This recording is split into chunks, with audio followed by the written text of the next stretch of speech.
সুজি দিয়ে কিভাবে পারফেক্ট ফুয়া পিঠা বানানো যায় সেই রেসিপিটা আজকে আপনাদের সাথে শেয়ার করব। হ্যালো এভরিওয়ান, আসসালামু আলাইকুম। সবাই কেমন আছেন? আশা করি সবাই ভালো আছেন। আর কে কোন জায়গা থেকে আমার ভিডিওটি দেখতেছেন অবশ্যই কমেন্ট করে জানাবেন।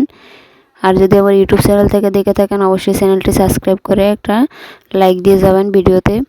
এই তো আমি ফার্স্টে চলে আসলাম। আমি এখানে 1 কাপ পরিমাণ সুজি দিয়ে দিলাম, তারপর 1 কাপ পরিমাণ চালের গুঁড়ো অ্যাড করলাম এবং 1 কাপ পরিমাণ আটা দিয়ে দিলাম। দিয়ে এখানে আমি স্বাদ মতো চিনি দিয়ে দেব। আপনারা আপনাদের স্বাদ অনুযায়ী চিনি দিতে পারেন। আমি চিনিটা 1 কাপ দিলাম এখানে, দিয়ে একটা ডিম দিয়ে দিব এখানে।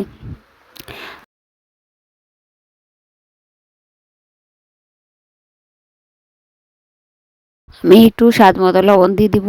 লবণ দিয়ে এখানে আমি কুসুম গরম পানি দিয়ে ব্যাটারটা তৈরি করে নিব। আমি হালকা কুসুম গরম করে একটু পানি নিয়ে নিলাম। আমি কুসুম গরম পানির সাথে একটু ঠান্ডা পানিও লাস্টে অ্যাড করব। আপনারা যদি আমার ফেসবুক পেজ থেকে ভিডিওটি দেখে থাকেন আমার পেজটি অবশ্যই একটা ফলো দিয়ে পাশে থাকবেন পরবর্তী ভিডিওর আপডেট পাওয়ার জন্য। এই তো আমি এখানে ব্যাটারটা তৈরি করে নিচ্ছি। আমি ফার্স্টে গরম পানিটা অ্যাড করে দিলাম।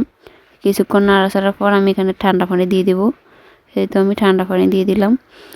দিয়ে একটু পাতলা করে ব্যাটারটা তৈরি করব। যেহেতু এখানে সুজি দিছি, আমার এটা কিছুক্ষণ রেখে দেওয়ার পর সুজিটা ফুলে পানিটা টেনে নিবে আর কি।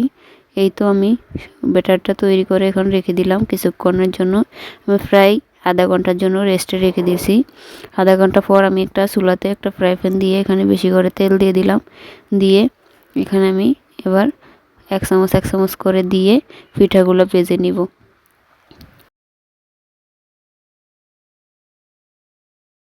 এই তো আমার একটা ভাজা কমপ্লিট, আমি ওটা তুলে নিছি। যেহেতু ফার্স্ট তার জন্য একটু ভালো করে ফুলে নেয়, তেল গরম হওয়ার আগে আমি দিয়ে ফেলছিলাম। এই তো আরেকটা দিয়ে দিছি। এভাবে আমি একে একে সবগুলো ভেজে নিব। এই দেখুন কত সুন্দর পারফেক্টভাবে ফুলে গেছে। এই তো আমি একসাথে এখানে দুটো দিলাম। আমি ইয়াতে কড়াইটা বড়, তার জন্য আমি 1, 2, 3টা করেও ভাজতে পারি। তাই তো আমি এবারে 3টা দিয়ে দিব। আসলে অন্যান্য ফুয়া পিঠার সাথে এই পিঠাটা একটু অন্যরকম ডিফারেন্স। এটার মজাটা অন্যরকম, সুজি দেওয়ার কারণে এটার টেস্টটা একটু ডিফারেন্স হয়ে যায়। একদম বেশিক্ষণ নরম থাকে, একদম তুলতুলে, আর খেতেও খুব দারুণ লাগে। এই তো আমি একসাথে 3টা করে ভেজে নিলাম। আমার এখানে সবগুলো ভাজা শেষ। কিছুটা ব্যাটার রেখে দিছি, আমি ওই ব্যাটারের সাথে নারিকেল অ্যাড করব। আপনারা চাইলে পুরাটার সাথে নারিকেল অ্যাড করতে পারেন, তবে আমি নারিকেল অল্প করে কিছু ব্যাটার রেখে দিছি। এখানে আমি এটা নারিকেলটা অ্যাড করে বানাবো। ওগুলোর সাথে নারিকেল দিই নাই, যেহেতু আমার বাচ্চা নারিকেল খেতে পারে না, তার জন্য।